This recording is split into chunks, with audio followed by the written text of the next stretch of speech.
Hello, it's me, Ronald Young Jr. And you probably already know we're in the middle of our Patreon campaign. And I wanted to give you a bit of an update. Since we started our campaign in December, we've added 12 patrons, which increased our monthly contributions by over $100. I appreciate your help so very much. We're getting closer and closer to becoming a self-sustaining show because you've decided to join in with us. Now, we only have a few weeks left in the campaign, and I would love to see us get 18 more patrons. That would give us 30 for this campaign, which is just a nice round number to be proud of. So, if you enjoy the show and want it to continue consistently, please consider joining the Patreon. It helps to pay for studio time and distribution fees, as well as booking event space for our live shows coming up later this year. And speaking of live shows, when you join the Patreon, you get access to a code that gives you 50% off tickets. So you definitely want to take advantage of that. Most of all, know that contributing to the Patreon is something you can feel good about because you're directly financing the existence of the show.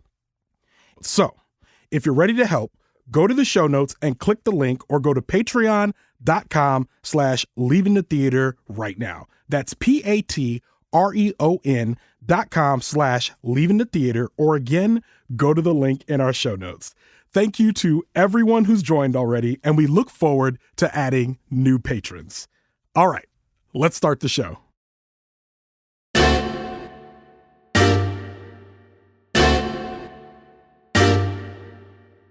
Just a quick note, I did not include the credits in this episode. If you want a full cast listing, please go to the link in our show notes.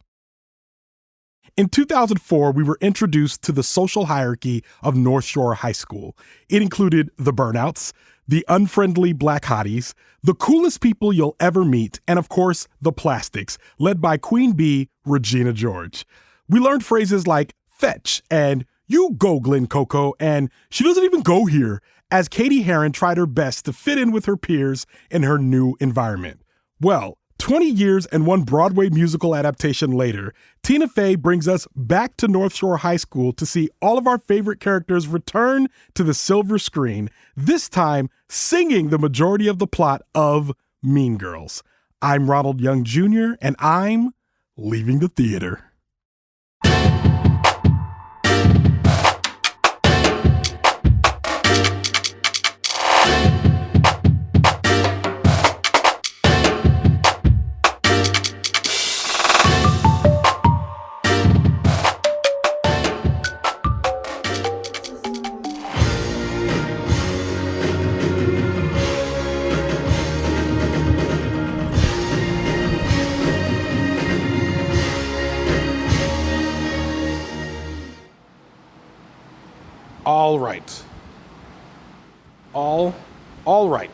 All right. This is Ronald, and I am leaving the theater after seeing Mean Girls.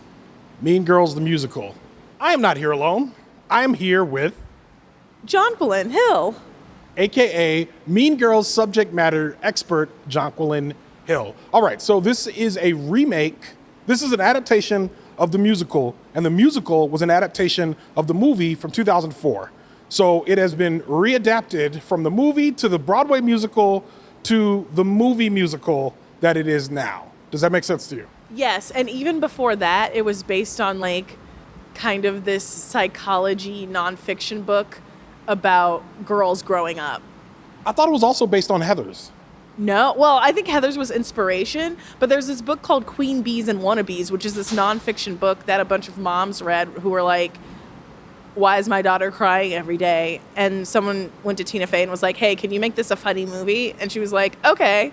I know a lot about Mean Girls. Okay, I believe you. One, I remember Queen Bees and Wannabes, so that sounds familiar, so I trust what you're saying, because I remember it from my own memory, to be clear. No. So if you've acquainted with the Mean Girls, you're probably familiar with the story. It's not very different in terms of the story that you originally know. But for those who don't know, it is about a girl named Katie Heron who goes to North Shore High School. And while she's there, she befriends two people who, Janice and Damien, who then use her to infiltrate the popular girls clique of the school called the Plastics, led by Regina George, along with Gretchen Wieners and Karen. I forget her last name. I don't remember her last name She has a different last name in this movie. We'll She talk does. about the changes. We'll get to the changes. So hilarity ensues. The movie continues. It's something familiar if you've known it already. Not much changes, but for those who don't know, that's what the movie is. Jonquilyn Hill, what did you think of this movie? Overall, I liked it. Everyone was immensely talented, and I think there is a challenge with movies like this not to constantly be comparing it to the original. We live in a world where there are so many remakes, but we're now in a place where like the things from our childhood are starting to be remade. And so overall, I would say it was good. People are immensely talented. There were some changes. Some were necessary, some less so. And it was interesting to kind of see, I guess, it reimagined for Gen Alpha sensibilities, because I think it might be a little young for Gen Z even. I liked it for the most part. I think I liked the second half of the movie way more than the first half. Like when they get into kind of the unraveling of it all, I enjoyed that a lot more than I enjoyed the beginning of the movie. I think this is a musical that has to establish itself as a musical. And I think one of the problems I had with it is that it felt like it had to justify its existence as a musical by putting songs in places that I don't know were necessary. In terms of this being a Broadway musical that has been made in the last decade or so, the movie came out in 2004, then it was adapted into a musical, and I want to say it was in the last 10 years that this happened. So I'm thinking about the crowds that would have gone to see this, and I think they're the same people who would have saw it in the theater and been like, oh, now I can go see it like I'm a young person with a job, you know what I mean? Like I have some money, I'm gonna go out on the town. So they went and saw it, and I think because it's a musical, it has to justify its existence as a musical, which I think undercut some of the things about the movie that just made it good to begin with. And I don't know, that's kind of what was eating away with me as I watched the movie. Yeah, the interesting thing about it is it's the movie version of the musical, but I actually think the music was the weakest point Agreed. of the movie. Like, aesthetically, it's gorgeous. I think the set design was really nice. Everyone in it was so talented, beautiful voices, great dancers, great actors. Every single one of these people, I want to see them in other things. I've listened to Renee Rapp's music before, really enjoyed that.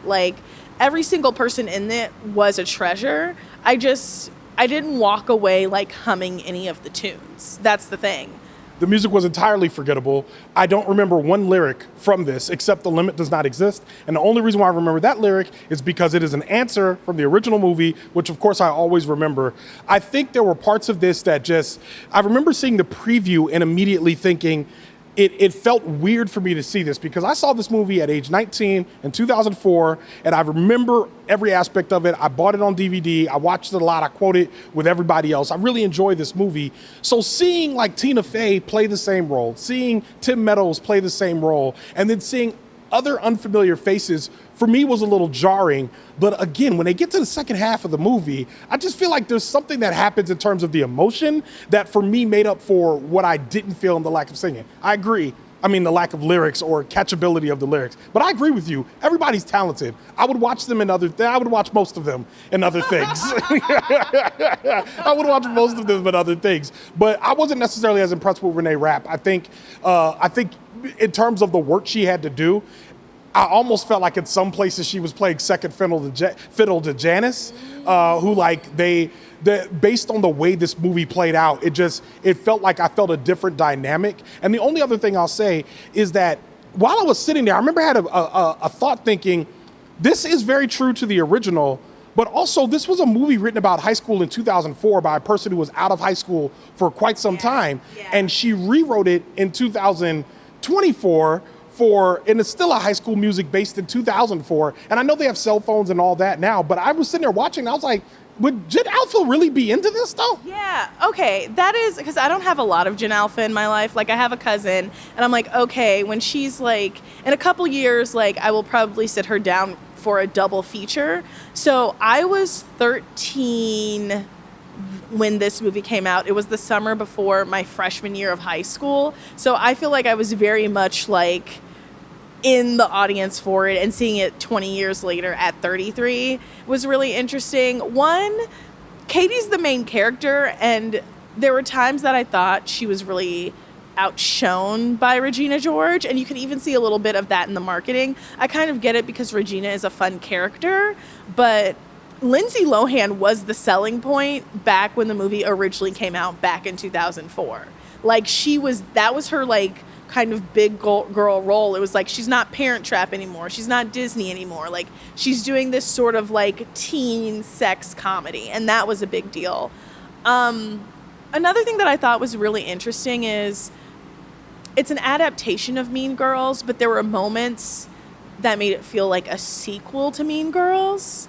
And maybe it's just because like the knowledge of the movie I have, like my thing was like, okay, after school, I would love to go home and watch a movie, and I would watch the same one over and over again. For a period of time, it was You Got Served, and then it was eventually Mean Girls, and I even got to the point where I was watching the DVD with director and writer commentary, so listening to Tina Fey talk about the behind the scenes. So it's a movie that like I know very, very well. And there were just little moments that felt like a sequel and like a callback to that movie. Like, especially the teachers, it felt lived in. It felt like they were dealing with another generation of students, but that wasn't the case. It was like, hey, this is Katie. Hey, this is Karen. We're meeting for the first time. But I could get a sense from the teachers that they've done this before. And maybe, that's true to life. Like, teachers go through the same thing over and over with a new cast of characters every year. But there were even, like, there's one in particular, one relationship that if you watch the original movie, you'd be like, oh, that relationship bloomed into something else. And it's hard to kind of take the step back and be like, no, this is separate from that. You are not seeing these people like X amount of years in the future as they've grown and stuff like that. So it was, I don't know, it was really interesting.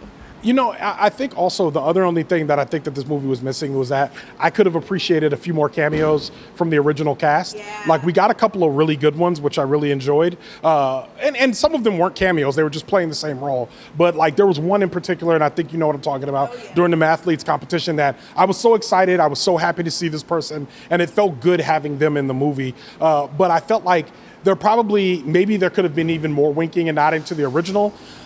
But I think overall, like, I think I liked it. Like, I would watch it again. But I feel like it's making me wonder, like, what all this is for, what all these adaptations are for, what all the remakes are for, what are we doing in Hollywood? I think those are the questions that come up every time I have to watch one of these remakes. With all of that in mind, what do you rate this film?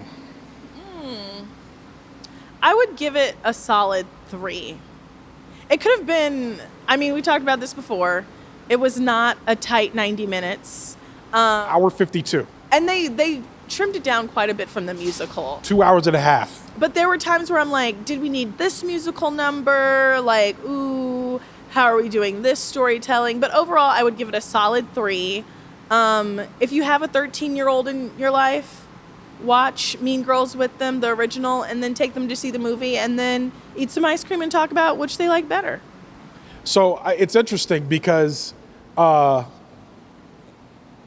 you told me your rating, I thought this was a 3.25, but I know I liked it less than you. Oh. So I'm like, I think for me, it's actually a 3 as well. I'm going to drop down to a 3 because I'm like, I would watch it again. But like I said, I know I didn't like it as much as you. And if you could give it a 3, then I certainly can't be giving it a 3.25. It makes me want to like hang out with a little cousin. Like, it's like, this is a movie you take your little cousin to. Yeah. Or like, if like you're the cool auntie, this is like the movie you take your 12-year-old like niece or nephew to if you're the cool auntie. I agree. And I wish I had a little cousin or a niece or nephew. He's 15. He don't want to see this. No, he wants to see like a Fast and Furious. I don't even know if I don't. And there's another one coming out, so it's not like that's not an option. All right, with that, Leaving the Theater is a production of Oh It's Big Ron Studios. Alexandra Ketch of Bias Studios mixes the show. Thank you, Alex. Show art from Heather Wilder. Theme music by the mysterious Breakmaster Cylinder. For more information about Mean Girls or Jonquilyn Hill, check out our show notes. You can follow me on Twitter, Instagram, TikTok, or Threads at @OItsBigRon. That's at OHITSBIGRON. You can find out more about this show and other Oh It's Big Ron Studios shows by following us on Instagram at Oh It's Big Ron Studios and on Twitter at Oh It's Big Ron Stu. That's STEW. Leaving the Theater will be back soon. Thanks for listening. And thanks for being on the show. Thanks for having me. It's very fetch. I did that from memory. It's fetch.